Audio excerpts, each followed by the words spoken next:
Attention, everyone. This is an emergency broadcast. The unpleasant noise you are about to hear coming from your radio is not a mistake. Please do not turn off your radio, but turn up the volume on your receiver as high as it can go so that you can make the sound we broadcast as loud as possible.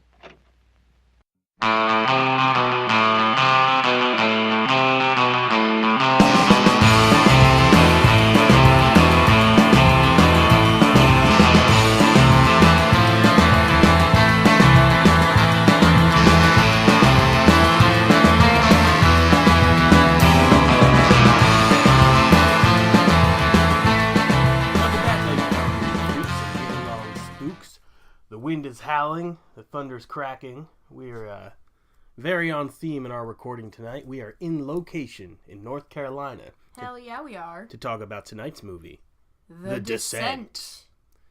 This is Positively Horrid.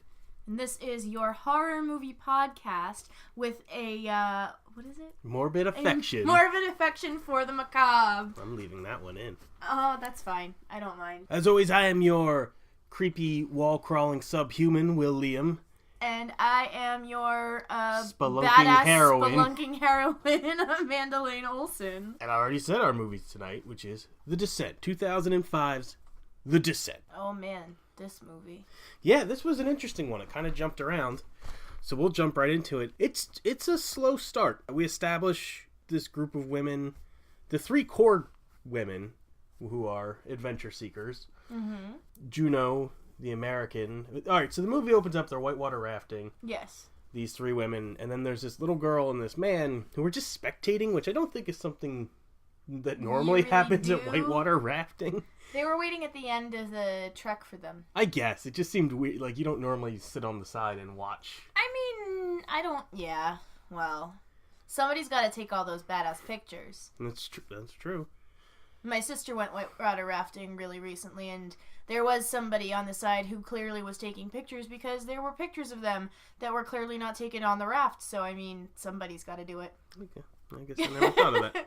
Yeah. The boat comes to a stop. Little girl runs over to one of the women. The guy walks over to one of the other women and takes her helmet off and, like, touches her face. Like, clearly I was like, okay, so that little girl is the child of this Sarah, the one woman, and this man is in a relationship with Juno, the other woman. Turns out. And then Sarah and the man and the little girl all leave together because they're a family. Yep.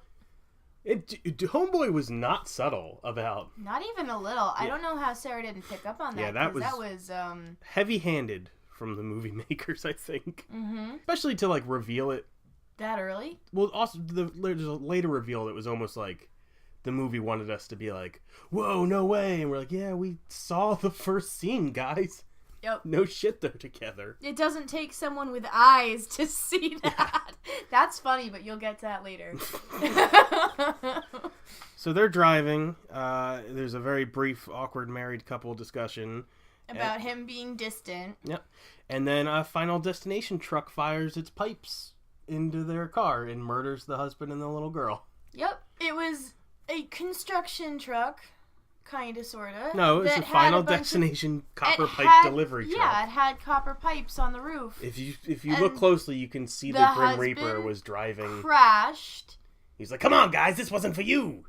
I got a plan. The whole movie's about it. And the husband crashed into them because he was driving and was distracted by clearly getting questioned about his sordid affair, which he wasn't. He was just like, I don't know what you're talking about. No, I'm not off. I'm not distant. He seemed like kind of a jerk. And then wham, bam, and they're dead. Yes. And Sarah wakes up in the hospital and immediately does what you're not supposed to fucking do in a hospital. Your IV, your beepy heart things, your... Just removes everything that is attached to her and goes running through the hallways. And all of the lights start going out. Well, also, yeah, the hospital's empty. And then the lights start going off and chasing her, so she's running through the hospital. But then looking for her daughter. Yeah, and then it cuts to her. Her friend Juno shows up, and then a doctor. Then the hospital's full. And her friend Beth is there and is comforting her and is like, "It's okay, it's okay, it's okay." They'll come up more, but I do want to establish that started as what I guess we could call them hallucinations. Yeah. Sarah has these hallucinations, for lack of a better word. These not vision, because they're not. They're like hallucinatory Foretelling. dreams, kind of. They're like dream-like fugue states that are born out of trauma. Yes. Yeah. So anyway, her family's gone, and it was tragic. And then we cut immediately to 1 year in the future. Mm-hmm. And they're on their way to a cabin to go spelunking, to go adventuring again. It was a little herky-jerky. A little bit. I think, to go and then go right back into it. And then they also introduce... One of the characters is fine. It's like Juno's new best friend, new replacement British friend, which was, I think I want to talk Scottish. about that. I thought she was Irish because she said she was from Galway. Oh yeah, no, you're right. But every character aside from... See, I misremembered wrong. I thought she had said Glasgow, but she did say Galway. You're right. She's. Well, all the characters except for Sarah are British, or I know that. Whatever. From the... those islands. From the British... British. From the British Isles. Right. Well, if she's from Ireland, she's not British, and they get mad. I mean, yeah, but if you're... if you're an American, we don't care. I think the other people get mad. There are people who do, but, like, that's the same kind of thing. It's like, you can call me Canadian, I don't care. I'd like it. Anyhow... Because the fact that every character... Even though this movie takes place in North Carolina, every character is non-American except for one, is something I want to talk about. Yeah. During the behind-the-scenes autopsy. Sure. So anyway, they do introduce these... Like, Holly is the Irish girl who's Juno's new best friend. And she is the adventure seeker. Yeah. Like, one of the other girls calls her, like, a mentalist who, like, jumps off buildings and things. Yes. And so she is the, like, adrenaline junkie of the group who... It's established very early that she doesn't necessarily play by the rules. She's just looking to get a thrill. Yeah. And so her character, like, matters a little bit. The other ones really were just body count Bettys. Well, I mean, one of them, Sam, is a medical student. Right. And that is important because that means that they have somebody who has medical expertise on the team when things go sour. But everybody, like, I don't know. Like, everybody else had kind of been established, and then this new girl has a bit of a backstory. And then the other ones are just their friends that we don't know about. Yeah. They felt like body count Bettys. Becca for sure was just like, who is this girl? We know that Becca and Sam are sisters. Yeah. And we know that Sam is the younger one and is in medical school and has this weird, stupid boyfriend that she keeps talking about, even though she's totally got a thing for, what's her face? Holly. Yeah, Holly. New That's Sarah. Totally a thing. They party, they do a little bonding, get a little bit of exposition. You learn who all the characters are, why Juno made them all come to North Carolina to go spelunking in these caves, these caverns. Yeah, because she just wants her old life back. She wants this. She doesn't care that her friend lost her family and doesn't want to have fun anymore because she's traumatized. She just wants to go back to being whatever. Yeah, and she feels like, because I mean, obviously we know why she's behaving this way, but she also feels like she's not the Sarah's not the only one who lost something, because obviously Juno was like hardcore in love with Sarah's wife, husband, spouse. We get to the caves. Juno ditches the cave guidebook in the car. Yeah, which then you predicted that they were just not even in the same system. No, I gathered that when they were saying how lame the original cave system was, and Holly was like, it's nothing but a tourist trap. Whatever. It should have a gift shop at the end of it. Blah, blah, blah. I was like, oh, she's not taking them down those caves. So they get there. Some hardcore spelunking happens with rappelling on ropes. And somebody makes a snide remark about Lara Croft. Yes. Which was great. I'm trying to think of when it gets claustrophobic. It gets a little tense just because spelunking is a horrible nightmare. And Sarah finds this like bloody hand swipe on the wall. And there's a dead animal outside, but that doesn't really... Yeah. Aside from somebody remarking, like, we wouldn't know what killed it. So, you know, just little hints. It's not Sarah, right? Who gets caught?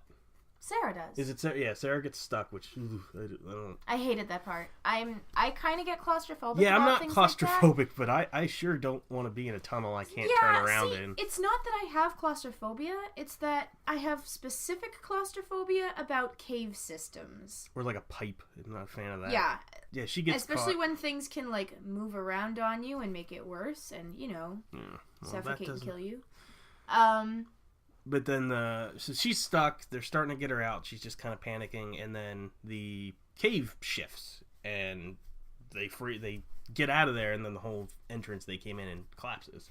Yes. And so now they're trapped. They have their Blair Witch moment where they're like, "We threw the map in the lake, man. What do we do now?" Yeah, we don't have the guidebook. We're not in the right caves. No one's coming to rescue us. We have to just find our own way out. Mm-hmm. Can I say one thing about always. this? So, one thing that we slightly glossed over because it was just a little bit of dialogue that I thought was really neat was before they actually entered into the cave, Sam, who is the medical person, started going through a list of potential symptoms you might start having if you're in the caves for too long, including panic attacks and hallucinations. I thought that was a really neat way of introducing the fact that A, Sarah has a panic attack in those caves when she gets stuck, and B, she also has been having these hallucinations. Yeah, which I don't think they, until the end, played with enough, if that's... Because you got that, and then she sees a thing, and everybody's like, "You're just freaking out." And everyone's like, "You're having hallucinations, you're just seeing things." But I thought the shadows do weird things when you do that. I thought they could have played with it a little more. But yeah, they did introduce that. Trying to find a way out, and they're making progress. And then, who I've named Hubris Holly. That's completely accurate, yeah. She thinks she sees daylight. Which was absolutely daylight. I'm pretty sure it was daylight, too.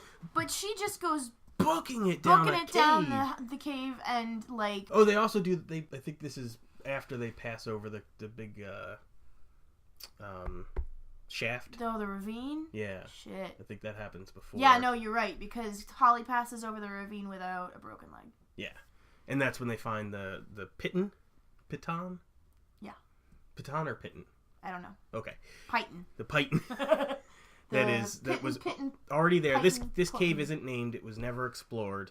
And they find a 100-year-old Pickletons. And the thing that you stick in the roof to be able to... Yeah, the roof. What? The mountain roof. Do you want to start this part over? No, I like this. I hate it. The roof. The roof of the cavern. The top. Well, yes, it's whatever. So anyway, they get across. I mean, other than that was the point of the scene. Yes. And to come back later. But yeah, they get across this ravine and they find this Piton, which means somebody else was here. But they're like, well, they never got out, or this cave would be on the maps and would be named. Yeah.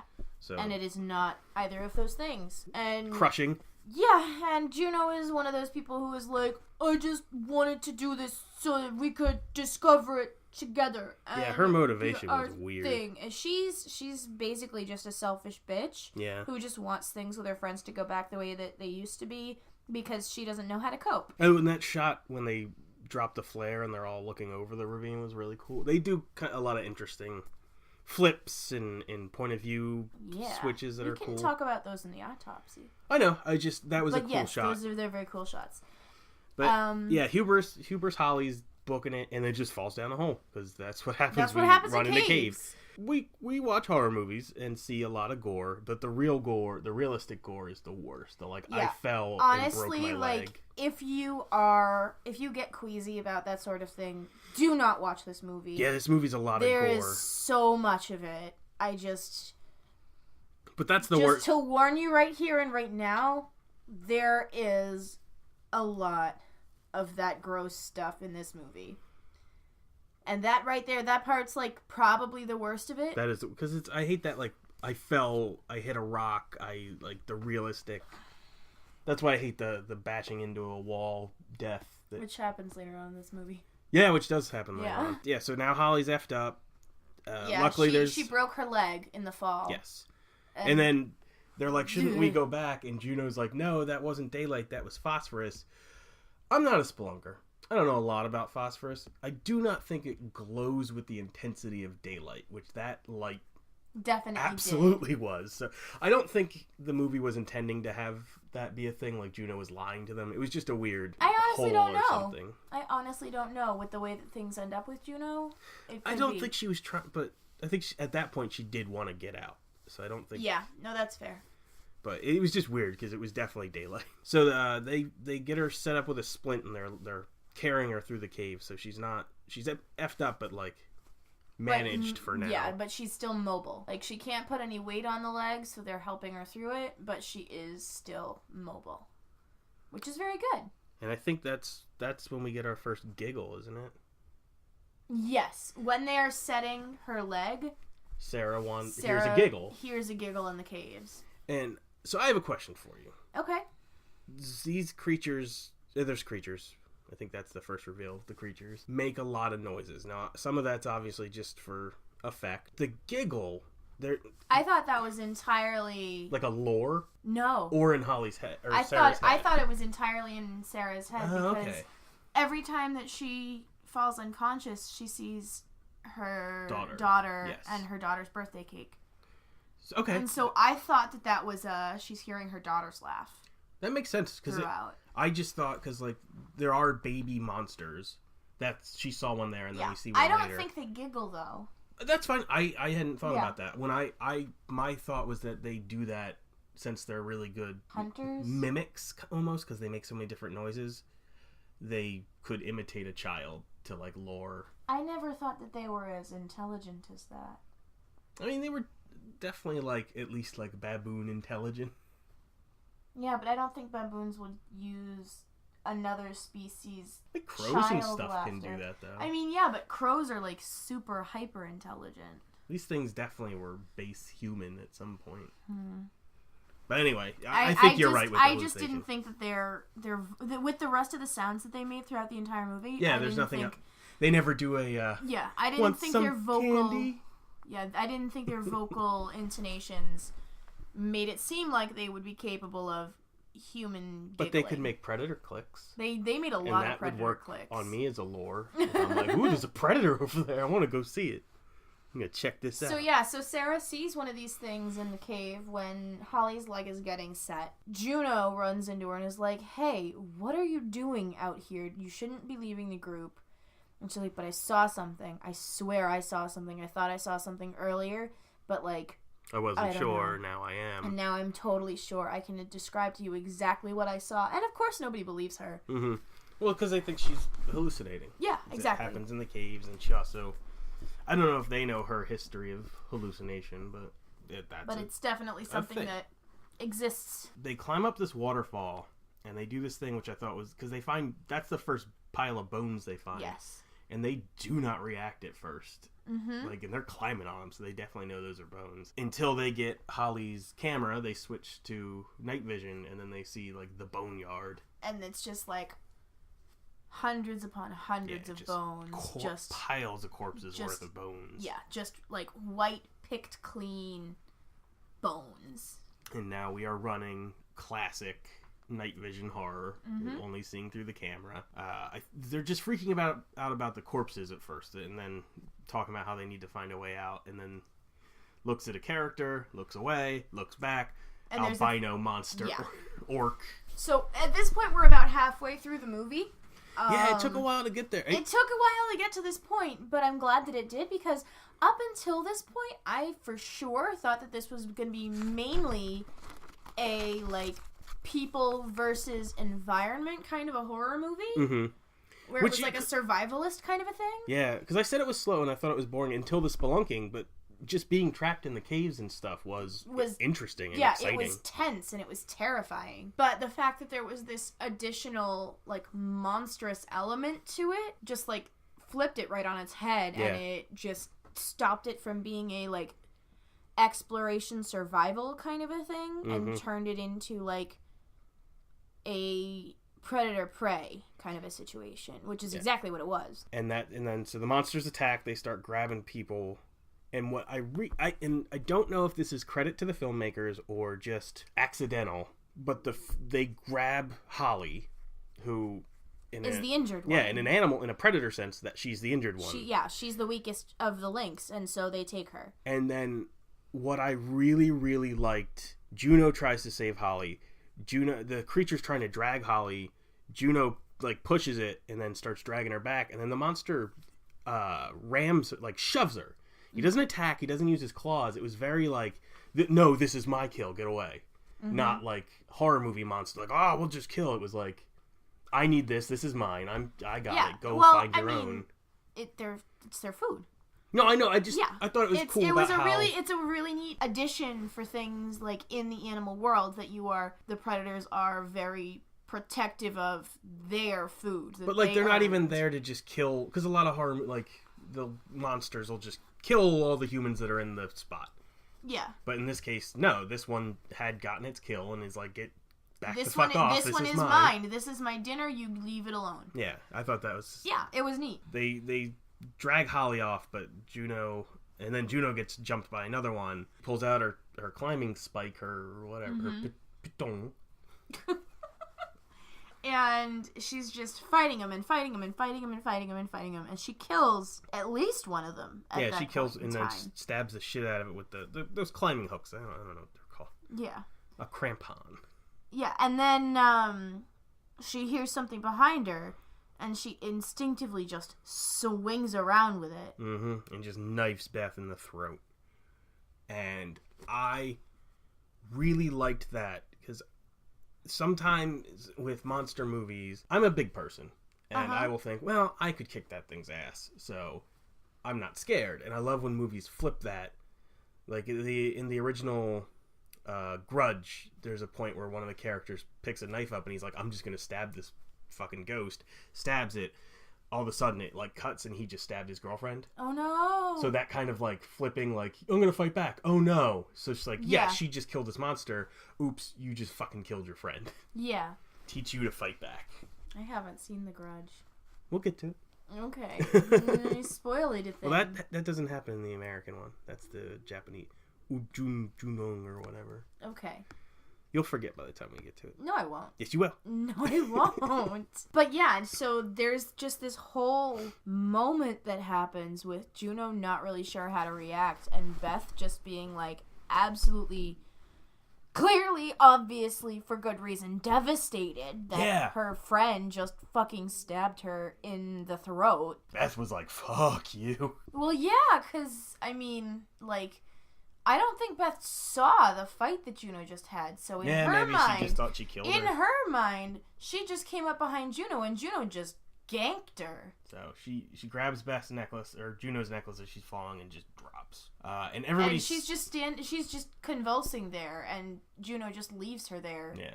Like on the ground, clearly like breaths away from death. So now we're scattered. Sarah got. She had fallen down into another pit. The other two sisters, they managed to stick together, but I don't know. They ended up somewhere else in the cave somewhere. And then Juno's separate. Yeah. At this point in time, they are all, shit, these monsters are after us. Oh, also they rip into Holly at that point. Because they do this cool thing where someone shines a flashlight in Holly's eyes and her pupils dilate, and it doesn't really do anything other than just show that she's still alive. Uh-huh. Because then she gets ripped apart. Oof.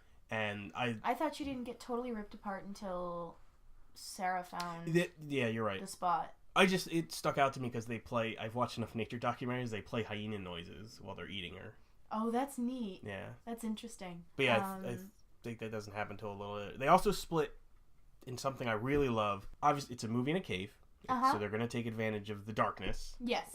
So they use 3 classic in the dark things. Sarah's only seeing by infrared on the camera. Mm-hmm. Juno is just flashlights and flares. Yep. And then the sisters crack open glow sticks. Yeah. And all 3 of those are like they have classic. Their distinct, and they also have their own distinct color schemes too, which really like affects the composition of the scenes, which I can talk about more in the autopsy. But yeah, and it also made it easier to keep track of who was who and what was happening where. Yeah. But yeah, Sarah, I think, is kind of the first to realize if she doesn't move the creatures and doesn't make noise, they can't see. Yeah, because she is sitting there completely silent. One of them comes up to her, and she just doesn't move and like is trying desperately not to make any noise. Mm-hmm. And it comes up to the camera and is like making noise and like trying to like echolocate, and doesn't see her. Yeah. And goes away. And so that's when she realizes, like, oh, this is what's happening with this. And then I think quickly after that, the sisters realize, because they have a tense scene where one, like, climbs over them. And then her her aforementioned watch goes off, and she throws it, which I thought that would come back as like a lore, because they throw it and the thing goes after it, and then kind of loses interest, and then Juno screams and it runs after her, and I thought they'd pick it up and use it again as like a lore, but alas, the watch stays there. Yeah, but yeah, so Juno is kind of the last to realize this and is screaming the whole time for the others. I don't think she kills a fucking another one. I mean, the movie shifts in tone a little later, but at this point I was like, she's too good at killing them. Yeah. She's real murdery. She's very murdery. And like, so it's not quite a horror movie for her anymore, because she can take these things on and fucking kill them, and does. Oh, and alright, yeah, and so she meets up with the sisters. Mm-hmm. Sarah's off on her own. Nightmare adventure. In the like bloody like feasting pit. Yeah, the bone piles. Well, that's when she finds Beth. Yes. And Beth tells her that. So Beth has also been dragged down there. Yes. But was not devoured as soon as Holly was. So she's just sort of in the bone pile. Sarah hears Beth call out to her and like moves some stuff off of her, and they have this really touching moment where they're essentially trying to communicate to each other about what's going on. Beth tells Sarah not to trust Juno because she's the one who did this to her. Mm-hmm. And also gives Sarah the necklace that Juno has had that has been like her totem. Yeah, essentially. She like kisses it before she does something risky. Yeah, and she like holds onto it as like a comfort thing. Beth, in a raspy voice, because, you know, she has been stabbed in the throat, tells Sarah that it was from Sarah's husband. Mm-hmm. And it has that saying that Sarah had mentioned earlier that he always says inscribed on it. Live, laugh, no, love. It was not live, laugh, pray, love. It was like live life today or something like that. Vici. Whatever it was. Kedavra. Whatever it was one of those stupid, like, live life to the fullest kinds of things. Yes. That was comprised of 3 words. And so Sarah kind of breaks down and is like, I can't leave you here. I can't leave you here, Beth. I can't leave you here. And Beth is like, no, you gotta go. Like, you gotta go now. And then she hears the monsters howling, coming for dinner. And Beth is like... the little one jumps out of bed. Well, no, before that, Beth asked her to kill her. Oh, that's right! I forgot about that part. Beth essentially just wants an end to the misery and doesn't want to, get eaten alive. Yeah. Sarah obliges. Bash her head in with a rock. And then a little one gets up on her, and she fucks it up. She fucks up its day real bad. Stomps it to death. And then which I was wondering, I was like, I wish they'd show like a female one. And then lo and behold, they did. Yeah, she's got hair and breasts, they're warm-blooded. And it sniffs around, finds its baby corpse, and then freaks out after Sarah. And just straight up attacks Sarah. Sarah runs away and stumbles into this blood pit. The blood pit. She stumbles into a death metal music video set on accident. It's just a pool of blood with like chunky gore, with viscera just floating on top, and the thing is like in the blood pool with her. And she does a cool because she stays under there, and I think that was her on purpose because she didn't want to make noise. Yeah, because she also comes up real slow. Yes. And then but the thing was like, I did the same thing. Yep. And they have a in the blood pit fight. And she totally stabs the shit out of it. She finds like a. Oh, an antler. A horn, yeah, like she an antler or Braveheart. something. She straight up Braveheart. And then just right to the skull with it.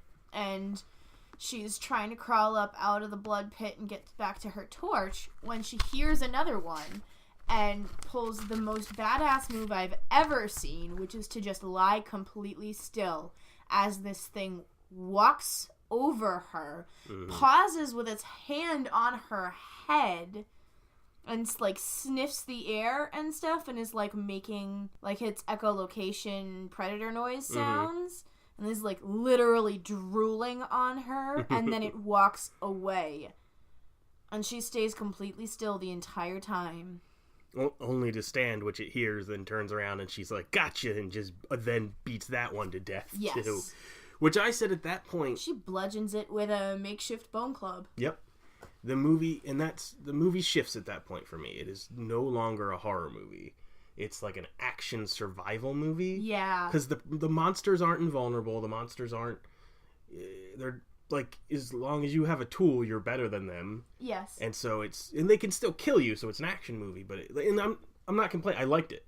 Just it definitely was no longer a horror movie. It was no longer a horror movie because these women transcended the victimhood that it would need to be to continue to just be. Or at least Sarah and Juno are no longer a threat. And the other two are still in a horror movie because they just can't kill them. I didn't like. There's a part after Juno reconnects with the sisters where they're over a dead body and she's like, explain it to me, Dr. Lady, and then proceeds to say all the stuff we as movie watchers have known since the beginning. They're like, oh, they're blind and they can hear and this, and we're like, shut up, we know, Juno, we're way ahead of you. Yeah.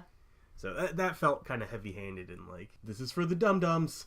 Yes. I'm trying to think of when. Well, I mean, they realize that, Juno has realized and then tells the sisters we're back on track.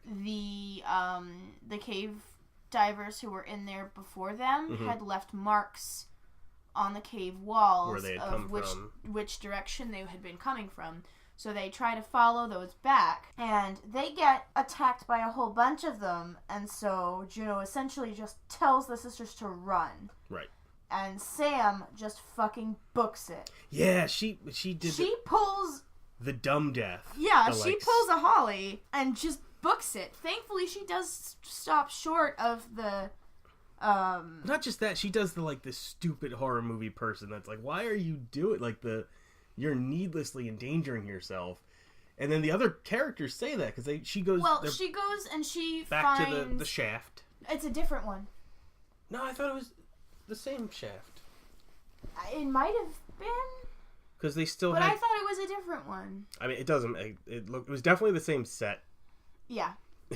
But it was another one of these shafts that had just this huge drop off and you had to climb across, and so she tries to pull a thing that her sister did with the first one and get herself across by climbing up and then connecting the little tool Pinkertons. things, into the ceiling. And then a creepy crawly comes out and bites her throat. She stabs it, and then she kind of does this cool hanging from the ceiling, bleeds to death as she spins and her around. sister's freaking the fuck out because she shouldn't have done it anyway. She didn't have enough rope to make it across, and then she gets dragged off and devoured.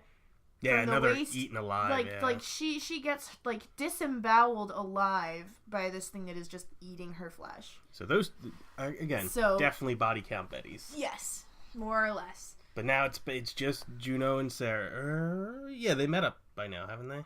They meet up after Juno falls into the pit because there's water there. Right. And then climbs back up. There's the thing that Sam stabbed is in the water and still has the knife in its gut. And so Juno is also in the water with it, and she just wriggles the knife around inside it until it dies. And then she starts to climb using her hook thing up the wall of the other side. And Sarah is there on the other side, and when Juno slips, Sarah grabs her and pulls her in. And Sarah at this point is still, just covered in blood. Dried blood from the blood pit. And Juno's just like, what happened to you? She's like, let's get out of here. And then before they do that, though, she asks what happens to the others. Oh, that's right. She's like, and she specifically asks, where's Beth? And Juno lies to her face about what happened to Beth. And she's like, did you see her die? And Juno is like, yeah. And so we know at this point in time that she's not necessarily being truthful to her friends about what happened to Beth. And then it's some tension. It's not like they're running. They do some monster killing. Again, they're a pretty good team. Yeah, considering they get into a big cave and have a big fight and just rip through a bunch of them. That's when the gore gets hardcore. Sarah pops out the eyes with her. She out Vile Jelly's one of them. I mean, it's more than that. She and then keeps going till the brain turns it into an Oberyn Martell. Is what happens. Then they have a little confrontation. The thing that I love about it is that it's entirely dialogue-less. Yeah. It all happens through actions and through reactions. So there's eye contact. And then Sarah is glaring, and Juno's not sure why. Sarah picks up the thing. Yeah, the necklace. No, the stabby thing. The cramping. Yeah. Juno is like, weird. It seems like you're threatening me. And then Sarah... Weird flex, but okay. Yeah, basically. And she, like, drops the part of the necklace that she can see out of her palm where she's been holding it this whole time. And Juno is like, oh shit, you know. And then a monster yells, which distracts Juno. And then while she looks away, Sarah just reels back her death hook. And we think she's going to just, like, strike her in the head or something. But what she does instead is she gets her right in the legs and leaves her to die. Basically, to distract the creatures while Sarah makes her escape. Yep. Sarah's booking it. She falls down a hole. She hears Juno screaming her husband's name as she's dying. And then she finds the mile-high bone pile. And after she falls down the hole, she essentially just gets knocked unconscious. Yeah, right. And then when she comes to, she sees daylight. Yeah, and she climbs the bone pile and then gets out. Runs, finds the truck. Just fucking pedal to the metal until she's off the mountain. Then stops. And pulls over crying and is just freaking out. She gets spooked because a big old truck passes by her. Yeah, we all got spooked because I thought the truck would just... I thought she was going to get hit by the truck, too. Yeah. I swear. I thought it was... And the truck had a bunch of logs. It was another Final Destination truck. Death was like, come on, lady! And so, after she gets spooked by that, like we all did, she rolls down the window and vomits. Just Ralphs. I was really concerned because I thought something was going to happen with the window. Yeah, or... I always have issues about people leaning out of open windows. I thought maybe a monster had gotten in the truck. I thought so too, especially with how they framed...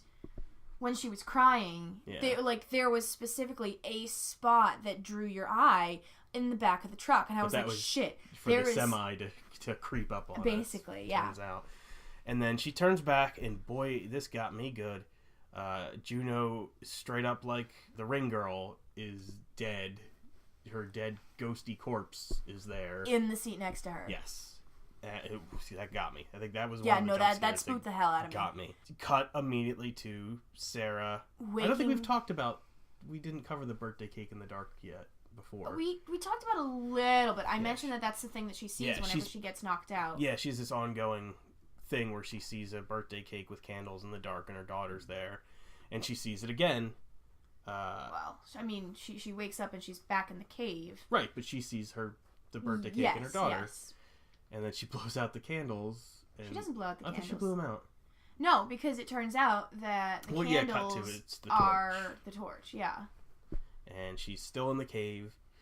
And then we hear the crawly monsters again. And end of movie. Yeah. One thing about now that we're getting into the autopsy. Are we cutting this bad boy open? Yeah, let's cut it open. Get them forceps. So the first thing that I want to talk about is the fact that this movie actually technically has two endings. The way that we described it is the way that we saw it, and is the original UK ending. But when this movie came to the US, this ending was deemed to be too dark for US audiences, which I'm not sure why UK audiences would be able to handle this and not us. They're a grim people. It was still not a happy ending. I know, neither of them. It's not like it made it. Right. Better. So essentially, when it came to the US, after she vomits in the car and turns around and sees spooky Juno ghost, that's where it ends. And I so obviously this is a Jacob's Ladder situation or a happening and there's like a short story that's the same thing where the guy gets hanged. He's a Union soldier that gets hanged, or the other way around, it doesn't matter. And he has this he escapes and then gets away, and at the end it just turns out that was the last second before he got hung was him imagining all that. So that's classic. Yeah. I actually had this thought that maybe Sarah did get away. Yeah? Yeah, bear with me, because she continually has these haunting nightmares about her daughter dying. Yeah. And then she gets out, she sees Juno, so she's still not out of it. Then she's back in the cave. I almost thought, and maybe I'm reaching here, thought that was part of the hallucination, and the idea almost that it doesn't matter whether she physically got out or not, but because she will never leave this cave. Okay. Like, she did get out, and like I said, I might be stretching, but it doesn't, like, mentally she's never gonna, if she couldn't get away from, like, her daughter in a car accident, she's never gonna get out of watching her friends get eaten alive by monsters. That is the truth. You got me there. I think... Okay, so I have to admit that I did some Wikipedia-ing after we finished watching We this. do not research on this show. I looked at the sequel. Forbidden! I know. We can only discuss the work. I know. But there is a sequel. Alright. And it focuses on Sarah.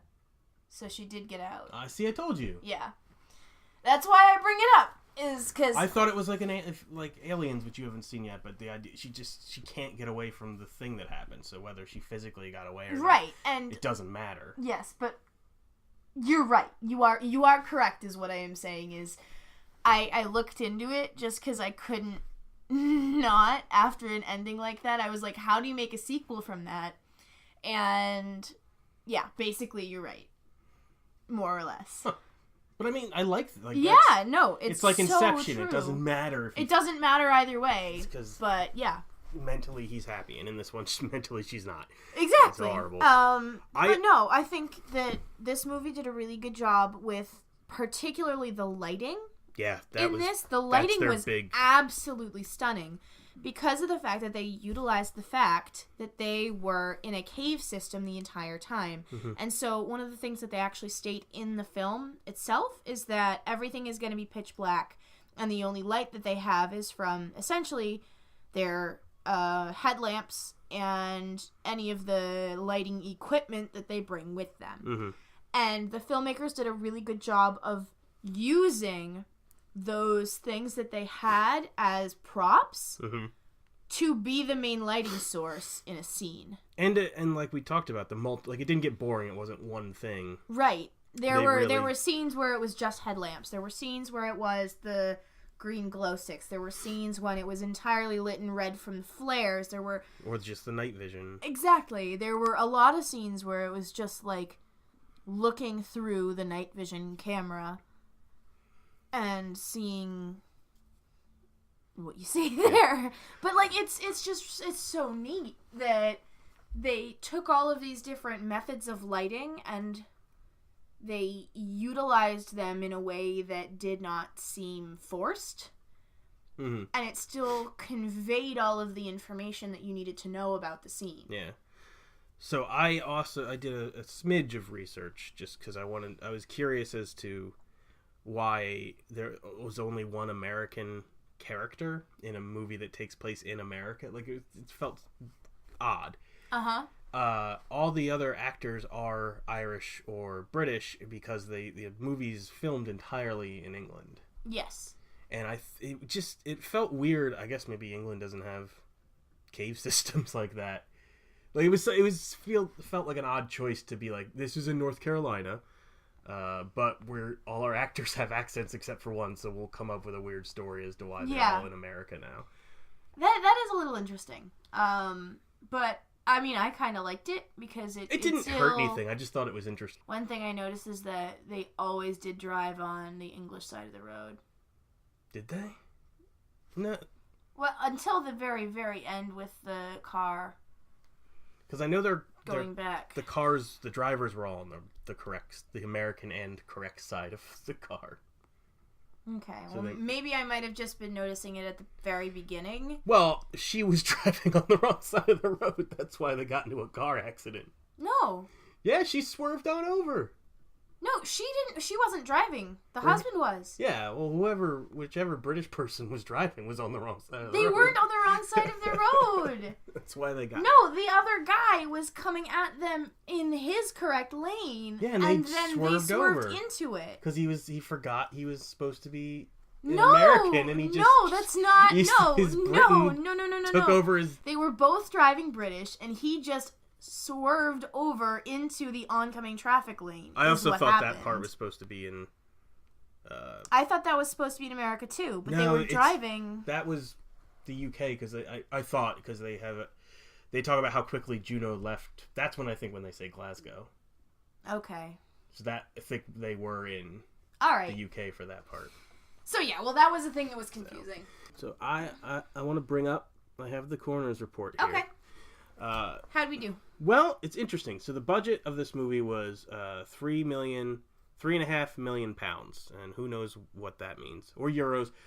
It doesn't matter. I don't know what any of that pounds. is. It's a pound sign. Well, no, it's a weird little English sign. It's a pound sign. No, it's not a hashtag. No. It's the little L for Libra, which means pounds. So who in the world could possibly know how much real American money that is? But it only made £570,000, which I don't. Well, that was in its opening weekend. But still, that's a bad opening weekend. That is a bad opening weekend. It doesn't even show the total. Basically, in England, this thing flopped. Yeah. But when they brought it over into America, it made almost $9 million in its opening weekend here. Mm-hmm. So completely back its budget again. Do not know what a pound is. 26 million gross and 31 million total. So it was a financial success once it went overseas, but England did not. England didn't care for this movie very much. So, what about what do our critics have to say? It's fairly well received. The IMDb is 7.2 out of 10. Rotten Tomatoes is 85%, and Metacritic is 71%. And this is anytime I did a search for like good horror movies, this would always come up on the list. So people like this movie. It's remembered well. That is fair. I mean, I really liked this movie because it was a focus. I mean, I don't want to sound like it's all women. You could say it's all women. Okay, it's nice. okay. It's a refresher. Most movies are all men. It's nice to have. It's true. That. It was the entire cast except for the monsters. And the dude at the beginning that dies were women, which was so cool. And like you never see that. And it wasn't even that like they all kind of had like stereotypes to fit, but at the same time, within those stereotypes, they had a great deal of like actual personality that was built into them. We're still which badass. Was so cool. And and they were all like really badass in their own different ways because they're these intense adventure-seeking women who like I just really liked it a lot. Yeah, it held my. It was a little boring till the spelunking, but once that started, it held my interest. Like I said, it becomes less of a horror movie as it goes on, but it didn't become boring. It got just action packed. Yeah. Yeah, I really liked it. I don't think it's gonna go down as one of the like. I don't know if we'll end up with like a top 10 or whatever, like our favorites list, but it was still very good. Definitely worth checking out. We highly recommend it as long as you are okay with the gore aspect because we're talking horror movies. That'll probably come up a lot. Yeah, but I mean there was a lot of realistic gore in this is the thing. Cartoonish gore is one thing, realistic is another. This one went entirely realistic with the way that it portrayed a lot of the blood and the guts and the gore and things. So yeah. All right, so enjoy the rest of your evening. And as always, there's a lot of weirdos out there, you guys. So we're not alone. All right, bye. Ow! Oh my god, stop.